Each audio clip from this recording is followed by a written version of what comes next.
The German Chancellor just dropped a diplomatic bombshell, predicting the final days for the Iranian regime as major cities erupt in unprecedented unrest. With a nuclear-capable missile strike near the Polish border and Google's AI failing critical safety tests, the global order is facing a simultaneous stress test. Tonight, we break down the four major crises pushing the world to a breaking point. Let's get right into it because what we are witnessing between January 12th and 13th, 2026 isn't just a news cycle. It is a convergence of instability that historians might look back on as a hinge point for the entire decade. We are looking at a simultaneous stress test across military, diplomatic, and informational fronts. And the scary part is that the traditional guardrails seem to be buckling. We have to start with the story that is currently dominating headlines from Berlin to Tehran to Washington. I'm talking about the comments made by German Chancellor Friedrich Merz. Now, if you follow European politics, you know that German chancellors are typically known for their restraint. They are the technocrats of Europe. They measure their words in millimeters, not miles. They value stability and economic continuity above almost anything else. That is exactly why the statement coming out of Bengaluru, India, yesterday was so jarring. While on a state visit to India, seemingly out of nowhere, Chancellor Merz dropped all diplomatic pretense. He didn't just criticize the Iranian government's handling of the protests. He issued a prognosis on its survival. He specifically predicted that the Iranian regime is facing its final days and weeks. Let that sink in for a second. Final days and weeks. This isn't a low-level analyst or a pundit on Twitter making a guess. This is the head of the German state, a NATO heavyweight, effectively announcing that one of the most entrenched regimes in the Middle East is on its deathbed. It is an incredibly rare, almost unprecedented break in diplomatic protocol. Usually, heads of state wait until a regime has actually fled the country before they use language that definitive. For Merz to say this now suggests one of two things. Either he has intelligence reports that the rest of the public hasn't seen yet, or he is trying to use rhetorical brute force to accelerate the collapse. But why now? What is actually happening on the ground to trigger this kind of statement? To understand the Chancellor's confidence, we have to look at the last 16 days in Iran. This started in late December 2025, much like previous waves of unrest with economic grievances. The currency had taken another nosedive, inflation was eating away at the purchasing power of the middle class, and people took to the streets demanding economic relief. But as we've seen before, when the grievances are this deep, economic slogans morph into political demands almost overnight. Within 48 hours, fix the economy turned into death to the dictator. According to the latest reports from opposition groups and verified open-source intelligence, the situation has escalated far beyond the protests of 2022. We are looking at a death toll that is widely cited as approaching 650 people in just over 2 weeks. Some opposition groups, specifically the PMOI, are claiming figures as high as 3,000, though in the fog of war and internet blackouts, those higher numbers are harder to independently verify. But regardless of the exact count, the scale of the violence is undeniable. We aren't just seeing unrest in Tehran. If you look at the map of activity right now, it's lighting up in Kermanshah in the west and Mashhad in the east. This is a nationwide phenomenon. And here's the critical difference this time around. The fear barrier seems to have broken completely. Despite a near-total internet blackout designed to stop protesters from organizing, the crowds are growing, not shrinking. The regime is throwing everything they have at this. Live ammunition, mass arrests, the besieged militia, and yet the streets are not clearing. That resilience is likely what emboldened Chancellor Merz to make his prediction. However, we have to be careful here. We need to analyze the implications of what Merz is suggesting. If he is right and the regime is in its final days, we are looking at a geopolitical earthquake. Think about the vacuum that creates. For decades, Iran has been the central banker and armory for a network of proxies across the region. Hezbollah in Lebanon, Hamas in Gaza, militias in Syria and Iraq, the Houthis in Yemen. If the central government in Tehran collapses, the funding lines for these groups are severed overnight. On one hand, that could lead to a massive de-escalation of regional terror. On the other hand, a power vacuum in a country as large and heavily armed as Iran is a terrifying prospect. Who takes control of the military? Who secures the missile stockpiles? Who manages the nuclear program? Merz's prediction is a high-stakes gamble. If the regime survives this, as they have survived protests in 2009, 2019, and 2022, Germany has just burned its diplomatic bridge with Tehran to the ground. But if he's right, we are about to see the map of the Middle East redrawn in real time. Now, while the Middle East is burning, we have to pivot to Eastern Europe because the situation there has just taken a turn that is arguably even more dangerous for global security.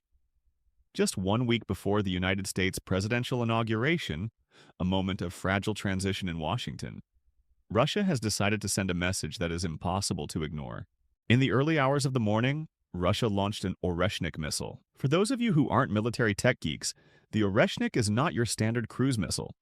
This is a new generation intermediate-range ballistic missile, IRBM. It is hypersonic, meaning it travels at speeds that make it incredibly difficult for current air defense systems to intercept. It creates a plasma cloud around itself that essentially blinds radar. But the tech isn't the main story here.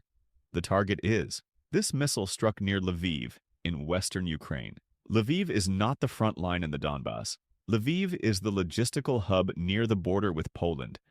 By striking here, Russia isn't just hitting Ukraine, they are dropping a hypersonic weapon in the backyard of a NATO member state. The margin for error here is razor thin. If that guidance system fails, or if debris falls a few miles to the west, we aren't talking about the war in Ukraine anymore. We are talking about Article 5 and a direct war between Russia and NATO. Reports indicate that this specific strike likely used dummy warheads. This was a kinetic test, a demonstration of capability rather than a tactical strike intended to destroy a specific bunker. But the message is clear. The Oreshnik is MIRV capable, which stands for Multiple Independently Targetable Re-Entry Vehicles. In plain English, that means this single missile can split into multiple warheads that can strike different targets simultaneously. And yes, it is nuclear capable. By using this specific weapon so close to the Polish border, Vladimir Putin is signaling intent. He is showing the incoming Trump administration that he has the capability to escalate to a level that the West cannot easily counter. The reaction at the UN Security Council was immediate and terrified. U.S. Deputy Ambassador Tammy Bruce didn't hold back during the emergency meeting, calling the launch a dangerous and inexplicable escalation. But let's be honest, it's not inexplicable. It's actually very easily explained. We are days away from a potential shift in U.S. foreign policy. There is widespread speculation that the Trump administration will push for immediate ceasefire talks. By launching the Oreshnik now, Russia is trying to maximize its leverage. They are effectively putting a gun on the table before the negotiations even start, saying, "This is what happens if we don't get what we want." It creates a terrifying dynamic for the next 7 days. Will Russia continue to test the boundaries to see how much ground they can seize before the inauguration? Or was this the final warning shot? The proximity to Poland makes this a game of Russian roulette with global consequences. So we have regime instability in the Middle East and nuclear brinkmanship in Europe. But if we look east to the relationship between Europe and China, we see a different kind of warfare opening up. It's quieter, it's slower, but it is incredibly effective. We need to talk about lawfare. While Russia uses missiles, Beijing is using bureaucracy. Reports are surfacing this week that China is opening a new front in its pressure campaign against Taiwan, and they are doing it by weaponizing European law against European diplomats. Here is the setup. Beijing is putting immense pressure on EU nations to block Taiwanese politicians from visiting Europe. But they aren't just issuing angry press releases anymore. They are invoking the Schengen Borders Code and the Vienna Convention. Chinese diplomats are arguing that under international law, European nations are legally obligated to deny these visas because recognizing Taiwanese officials violates the One China principle, which many European nations adhere to diplomatically. They are essentially saying, you agreed that Taiwan isn't a state, so under your own border laws you cannot issue a state visa to this person. It is a masterful, if cynical, manipulation of legal language. They are trying to turn Europe's own adherence to the rule of law into a trap. And behind this legal argument stands an 800 billion sledgehammer. That is the value of the trade relationship between the EU and China. The threat, sometimes spoken, sometimes implied, is that European diplomats who do not comply with this interpretation of the Schengen Code will find their companies locked out of the Chinese market. This puts Europe in a bind. If they concede, they are effectively letting Beijing dictate their border policies and isolating Taiwan further, which is exactly what China wants. If they refuse, they risk an economic war with their second largest trading partner at a time when the European economy is already fragile. Unlike the missile strike in Lviv, this doesn't go boom, but the objective is the same: coercion. It's about forcing a change in behavior through the threat of overwhelming consequence. It shows us that in 2026, the battlefield is everywhere. It's in the trenches of Ukraine, the streets of Tehran, and the visa offices of Brussels. Now, I want to shift gears. We've talked about military and diplomatic threats, but there's a fourth crisis unfolding right now that hits much closer to home. In fact, it might be sitting in your pocket right now. We need to talk about big tech, specifically Google, and the erosion of trust in the information age. While governments are fighting over borders, Google is fighting a massive PR fire regarding its AI overviews. And this isn't about AI writing bad poetry or getting a historical date wrong. This is about life and death medical advice. A scathing investigation by The Guardian dropped this week, revealing that Google's AI search summaries have been providing dangerous and misleading information regarding medical queries. The most egregious example? Liver function tests. Millions of people Google their medical symptoms every day. It's the first thing we do when we get a lab result back that looks confusing. You type in normal range for liver function, and you expect the truth. Instead, Google's AI was scraping data and presenting a generic, normal numerical range for these tests. The problem? There is no such thing as a generic normal for liver function. As medical experts pointed out in the investigation, these levels vary wildly depending on your age, your sex, your pregnancy status, and your medical history. By stripping away that context and just presenting a number, the AI was effectively telling sick people they were healthy, or healthy people they were dying.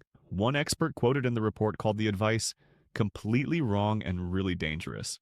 Imagine you are a patient. You get a test result that is actually a sign of early liver failure. You Google it. The AI, with all the authority of the world's biggest tech company, tells you that your number falls within the normal range. It just hallucinated or scraped without context. So you don't go to the ER. You don't call your doctor. You stay home. That is a failure with a body count. Google has responded, of course. They have manually removed the AI overviews for specific search terms like liver blood tests after the journalist contacted them. But this is reactive, not proactive. It highlights a massive reliability gap in the technology that is supposed to be the future of human knowledge. This feeds into the broader theme of instability we are discussing today. We rely on these systems.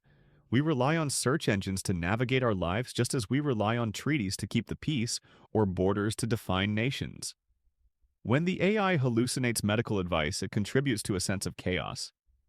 It tells us that the tools we use to understand the world are broken. If you can't trust the map, you can't navigate the terrain. And right now, whether we are looking at the geopolitical map of the Middle East or the digital map of our own health, the lines are getting blurry. So, let's try to synthesize this. Let's pull these four threads together. You have the German Chancellor predicting the collapse of a major Middle Eastern power. You have Russia firing nuclear-capable missiles next to NATO territory. You have China weaponizing European law to isolate Taiwan. And you have the primary gateway to information, Google, failing basic safety tests on medical advice. What is the common denominator here? The common theme is the erosion of safeguards. The red lines that we thought existed, diplomatic protocols, territorial borders, international trade laws, and algorithmic safety checks, are all being crossed simultaneously. We are living in a moment of extreme fragility. And looking at the calendar, the next week is critical. We are leading up to the U.S. presidential inauguration. Historically, transition periods in Washington are when bad actors try to push their luck. They know the outgoing administration is packing boxes and the incoming administration hasn't found the light switches yet. It is the perfect window for a power grab.